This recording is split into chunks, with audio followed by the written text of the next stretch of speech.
सबसे पहले आप ये बताइए कि देश के प्रधानमंत्री को हम भारतीय जनता पार्टी के अध्यक्ष का जब चुनाव हुआ, चुनाव क्या हुआ, मनोनयन हुआ कह सकते हैं, चुनाव शब्द का ही अपमान हो जाएगा।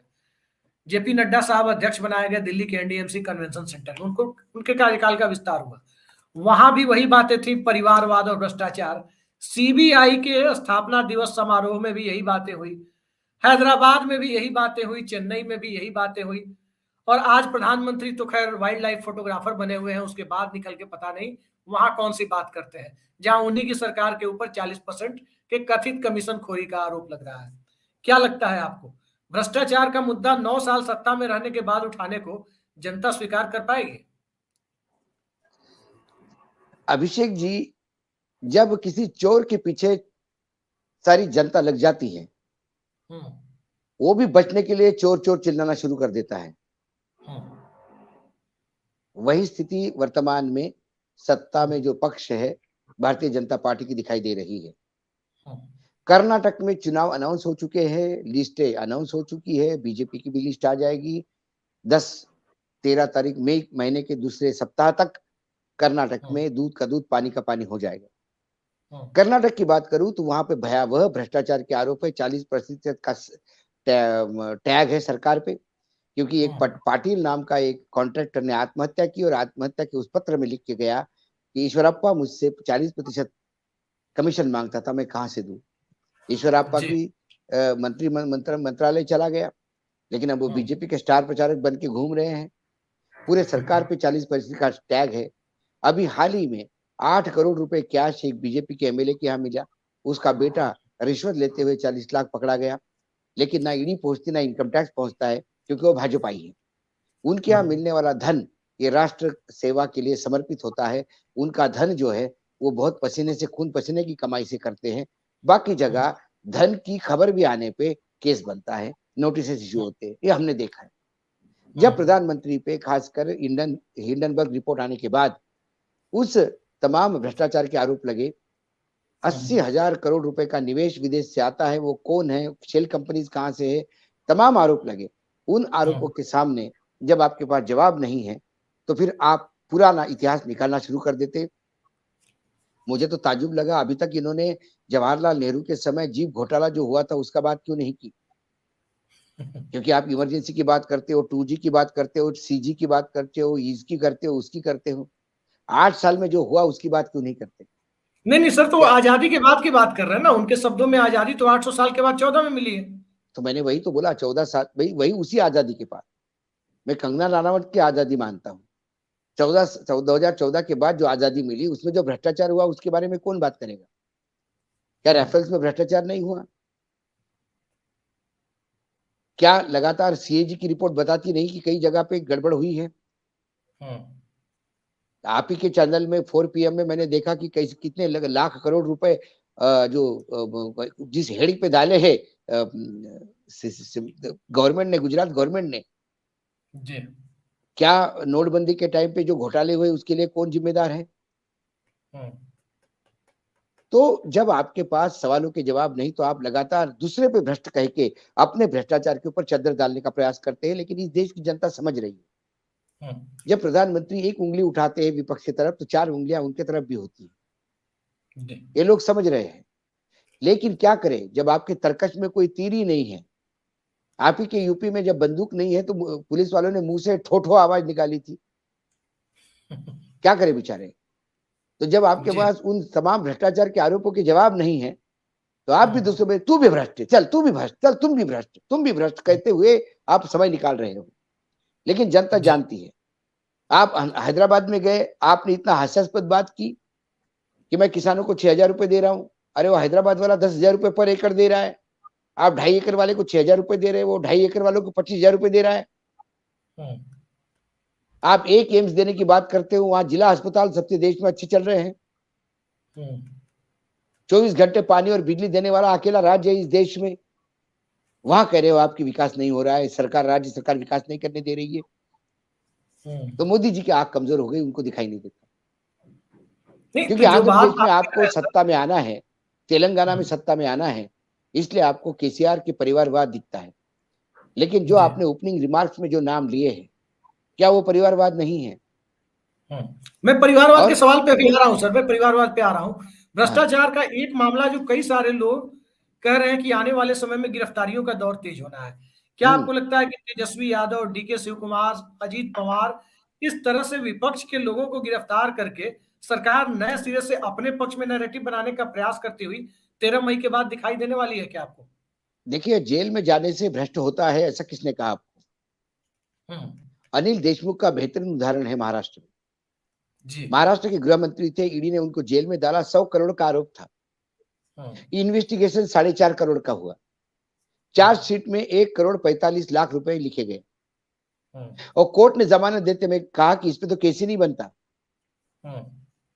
क्योंकि कोर्ट के सामने जमानत के लिए आया था तो उन्होंने जमानत दी। जी। कोर्ट के सामने उनके भ्रष्टाचार का केस नहीं था, लेकिन कोर्ट ने जमानत देते समय ये कहा तो इनके तो केस ही नहीं बनता। संजय राउत को अरेस्ट किया। उसके बाद उन्होंने कहा कि संजय राउत को तो अरेस्ट करना नहीं चाहिए था, जिसको करना चाहिए था वो तो बाहर बैठे हैं, इनको क्यों किया? शरद पवार को ईडी की नोटिस दी थी, उसके बाद क्या हुआ? तो अब लोगों को ये पता है कि ये सरकार जेल में डाल के आपको हतोत्साहित करने का प्रयास करेंगे, डिमोरलाइज करने का प्रयास करेंगे, लेकिन वो लोग ज्यादा अच्छी तरह से निखर के आ रहे हैं। तेजस्वी यादव मुझे लगता है कि यदि जेल में चले गए तो उसके बाद बाहर निकलते समय जननायक होकर निकलेंगे, क्योंकि इस सरकार ने अपनी विश्वसनीयता खोल दी है कि एजेंसियों का उपयोग कैसा ब्लंटली करते हैं।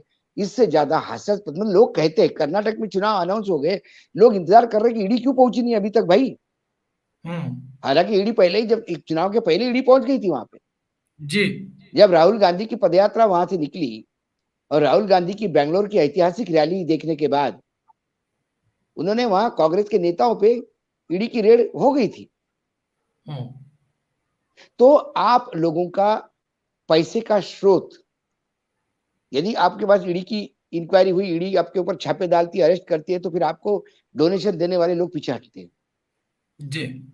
तो आप चुनाव इसलिए नहीं जीतना चाहते कि आप लोकप्रिय हैं, आप चुनाव इसलिए नहीं जीतना चाहते कि आपने देश के लिए कुछ भला किया है, आप चुनाव इसलिए नहीं जीतना चाहते कि आपने जन कल्याण की कुछ नीतियां अपनाई है, आप चुनाव इसलिए नहीं करना चाहते कि इस देश में बेरोजगारी खत्म हो गई, आप चुनाव इस नाम पे लड़ना नहीं चाहते कि महंगाई खत्म हो गई, आप इस बात पे चुनाव जीतना नहीं चाहते कि आप कहे कि सीमाएं सुरक्षित है और चाइना हमारे भूमि पे 1 इंच भी नहीं है।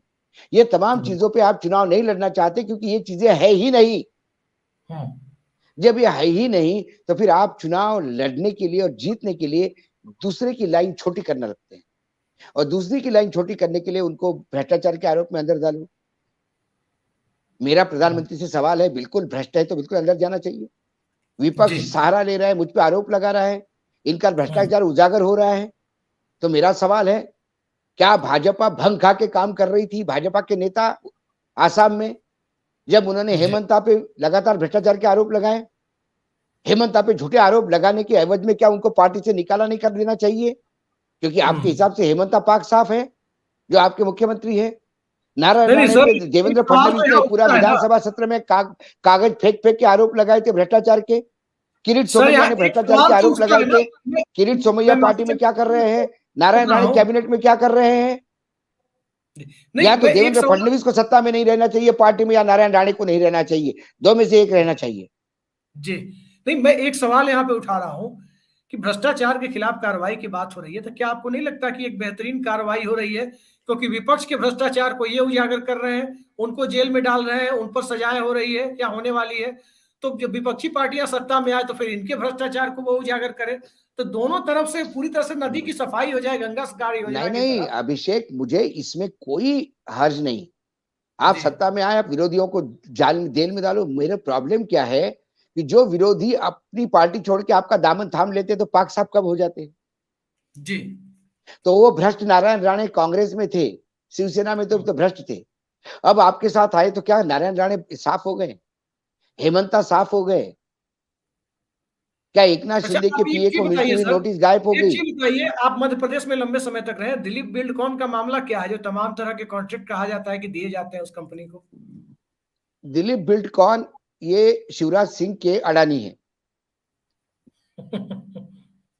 जो अडानी जी का और प्रधानमंत्री का नाता है वो शिवराज सिंह चौहान का और दिलीप बिल्डकॉन का नाता है।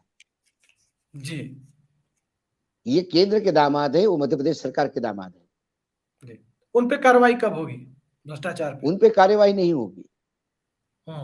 उन पे बीच में अडानी जी का और उनका टकराव हो गया था। एक कोई कंपनी, अडानी जी चाहते थे कि वो दिल्ली बिल्डकॉन टेक ओवर करे, लेकिन फिर मामला रफा दफा हो गया, ऐसा सुनने में आया।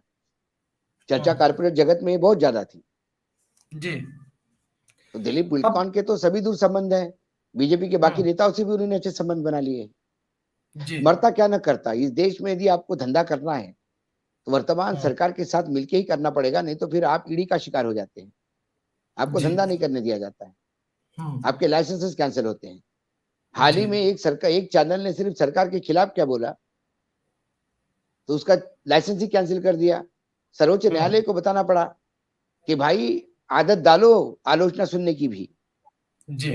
चैनल का लाइसेंस देते हो इसका मतलब ये आपकी बपोती नहीं है कि आपको चैनल को कंपेल करो कि वो आपके फेवर में ही बात करे।